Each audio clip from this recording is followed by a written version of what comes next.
madaxweynaha dalka Turkiga Rajab Tayyip Erdogan waxa uu sheegay in dowladda Turkiga iyo qaramada midoobay oo iskaashanaya ay doonayaan inay ku qanciyaan dowladda Ruushka inay ku soo noqoto heshiiskii qamadi dhoofinta Yukraaniyiinta. Tan ayuu sheegay in dowladda Ruushka ay kaga codsanayaan inay arrintaa u samayso si bini'aadanimo ah. Waxa uu madaxweyne Erdogan sheegay xilligan inay jiraan dowlado badan oo laga soo dayrinayo kuwaasoo si aad ugu baahan qamadiga Yukraaniyiinta. Dowladda Ruushka waxay sheegtay inay gebi ahaanba heshiiska iskaga baxday kadib maalinimadii Sabtida ah markii ay sheegtay 16 daroomaa inay ku weerareen Yukraaniyiintu saldhigyo ay ku lahayd gobolka Crimea. Maalinimada maanta ana gelinkeeda dambe waliba waxay ballan qaaday inay arrinta horgeyn doonto golaha ammaanka ee qaramada midoobay. Inkastoo la filayo dowladda Ruushku inaanay ku adkaan doonin golaha ammaanka ee qaramada midoobay ay fadhiyaan dowlado ka soo wada horjeeda iyada marka laga reebo dowladda Shiinaha, balse haddana dowladda Ruushku waa mid heshay qiilkii ay indhawaalaba ku doonaysay inay heshiiskaas kaga baxdo. Madaxweynaha dalka Ukraine waxa uu sheegay inay jiraan in ka badan 217 markab oo haatan ku xayiran dekedaha dalka Ukraine kuwaasoo dowladda Ruushka u diiday gebi ahaanba inay dhoofiyaan wax qamadiya. Tanuna waxa uu sheegay inay u daran tahay dalalka soo koraya gaar ahaan qaaradda madow iyadoo waqti xaadirkan u baahnayd qamadigaas. Inkastoo daawadayaal qaaraddaas ay noqotay mid lagu camirto gebi ahaan wixii qamadiya ka dhoofay dalka Ukraine 2 markab oo keliya ay gaareen, balse markii dowladda Ukraine qamadiga laga joojiyeyba waa mid sheegta inay u gurmanaysay qaaradda madow oo iyadoo ah mid macaluul la diris ah.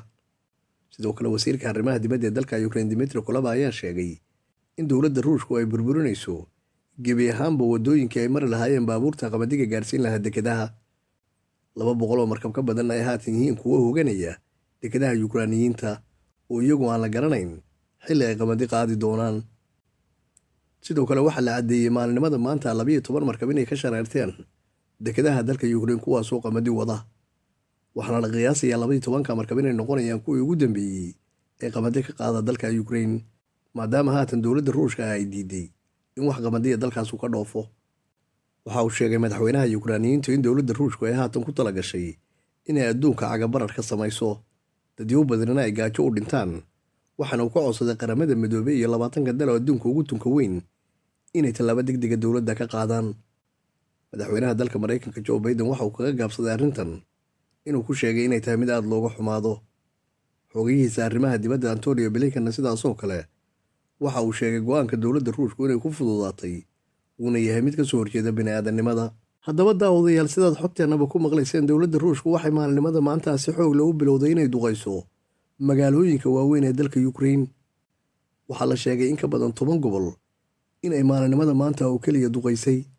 Arrintan ayaa isla durbadiiba waxaa lagu macneeyey inay tahay mid ay kaga argoosanayso duqaymihii maalinimadii Sabtida ah ciidamada Yukraaniyiinta ay ka fuliyeen gobolka Crimea kuna weerareen daroomo saldhigyo ay lahaayeen ciidamada Ruushka ahi. Inkastoo taasoo dhanka qamadi dhoofinta dowladda Ruushka ay uga noqotay qiil wanaagsan, haddana dowladda Ruushku maaha mid ku qaracday, waana mid kaga argoosanaysa Yukraaniyiinta inay magaalooyinkooda duqayso. Duqayntan ayaa la sheegay inay tahay mid ka duwan duqaymihii hore, dowladda Ruushkana markan aanay u aabiyeelayn. Haddiiba dowladda Ruushku markii hore ay xeerin jirtay wuxuun, haatan maaha mid xeerinaysa waxba, balse sidaas oo ay tahay dowladda Ruushku weli maaha mid duqaynaysa goobaha ay ku badan yihiin dadka rayidka ah. Waa mid doonaysa gebi ahaanba inay meesha ka saarto kaabayaasha dhaqaalaha ee dalka Ukraine, saldhigyada ay leeyihiin ciidamada kala duwan ee dalkaas iyo goobaha dowladda. Waxaana la sheegay maalinimada maanta oo keliya in ka badan marka la isku dardaro 20 kilomitir oo khasaare ah inay soo gaartay Yukraaniyiinta. Haatan inta dagaalku socdo cid waliba waa kuwa sheeganaya iyagu inay leeyihiin gacanta sare. Warbixinaheedaasna waa warbixinaha la yidhaahdo warbixinaha dagaalku ay dowladuhu adeegsadaan marka ay dagaalada ku jiraan. Warbixinahaasuna ugu dambeynta waxay noqdaan kuwo iska khiyaaliya. Khasaaro walba oo dagaalada ka dhashana daawadayaal waxaa si rasmi ah loo ogaadaa dhowr sannadood kadib markii dagaaladaasu ay dhammaadaan.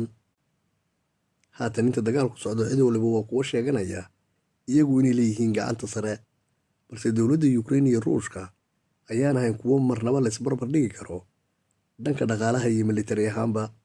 Fadlan muuqaalka la gareeya, sheer gareeya oo la wadaaga asxaabtiina inoo kala kiciya kanaalka. Marnaba ha ilaawinina like-tiina iyo sheertiinu inay noo tahay dhiirigelin iyo hadiyad qaaliyo idinka timin. Sidoo kale waxay kor u qaadaysaa muuqaalka shaashadda idinka muuqda waa mid hore idiin dhaafay daawada ku xirnaada kanaalka mahadsanidin.